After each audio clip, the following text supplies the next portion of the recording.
ماشاءاللہ اکثر نوجوان نظر آ رہے ہیں، بچے بھی ہیں، جوان بھی ہیں، اور سفید بالوں والے تو بہت تھوڑے نظر آ رہے ہیں۔ میرے رب نے اپنی نبی کی بے شمار لامحدود صفات میں سے ایک صفت کا نام لیا، یرید ان یبعث امیا من الامیین، کہ میں ایک نبی بھیجنے والا ہوں، لا یقول الخنا، سبحان اللہ، لا یقول الخنا، ایک نبی بھیجنے والا ہوں جو پوری زندگی کبھی ایک لفظ ایسا نہیں بولے گا جس سے کسی کو تکلیف پہنچے۔ نفل پڑھنے آسان ہے، تہجد پڑھنی آسان ہے، پیدل حج کرنا مشکل کام ہے پر آسان ہے، پر اس زبان کو روکنا کہ کسی کو دکھ نہ پہنچے میری زبان سے، انتہائی مشکل کام ہے اور بہت عالی شان عمل ہے۔ کیا خوبصورت بات میرے نبی کی اللہ نے بیان فرمائی، ایک نبی بھیج رہا ہوں جو پوری زندگی ایسا بول نہیں بولے گا جس سے کسی کو تکلیف، کہ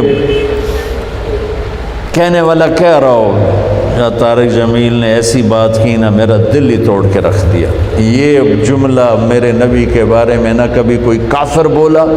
اور نہ کوئی صحابی بولا اور نہ کوئی اپنا بولا نہ کوئی غیر بولا، سبحان اللہ، کہ زندگی میں زبان سے پھول جھڑے، شہد جیسا میٹھا بول نکلا۔ ایک بڑے صحابی ہیں، ان کا نام ہے ابو دجانہ، یہ بڑے صحابہ میں ہیں، میرے نبی کے سفروں میں ساتھ رہے، اور صحابہ کی تعداد 1,24,000 نہیں ہے، یہ تعداد ہے حج میں آنے والوں کی۔ صحابہ کی تعداد تو کہیں 4-5 لاکھ تک چلی جائے گی، حج میں جو آئے وہ 1,24,000 تھے۔ صحابہ تو اس سے کافی زیادہ ہیں، کتنے ہیں یہ تو کسی کتاب میں نہیں پڑھا، لیکن 1,24,000 تو صرف حجاج تھے جو آئے، صحابہ تو بہت زیادہ۔ اس سال چیچک پھیل گیا، بہت سے صحابہ حج سے رہ گئے، نہیں آ سکے۔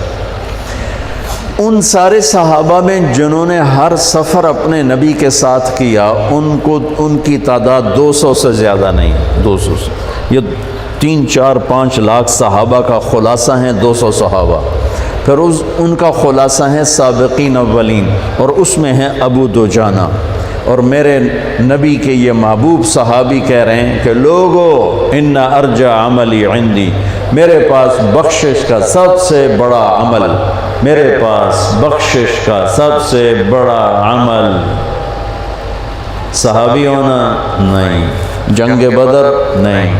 جنگ احد نہیں، صلح حدیبیہ نہیں، جنگ خیبر نہیں، آخری حج نہیں، تو کیا ہے؟ فرمایا لوگو سنو، میرے پاس بخشش کا سب سے بڑا عمل یہ ہے کہ میں نے پوری زندگی میں کبھی کسی کو اس زبان سے دکھ نہیں پہنچایا، اور میرے دل میں کسی انسان کا بغض نہیں ہے، کہ یہ میرے پاس بخشش کا سب سے بڑا عمل ہے۔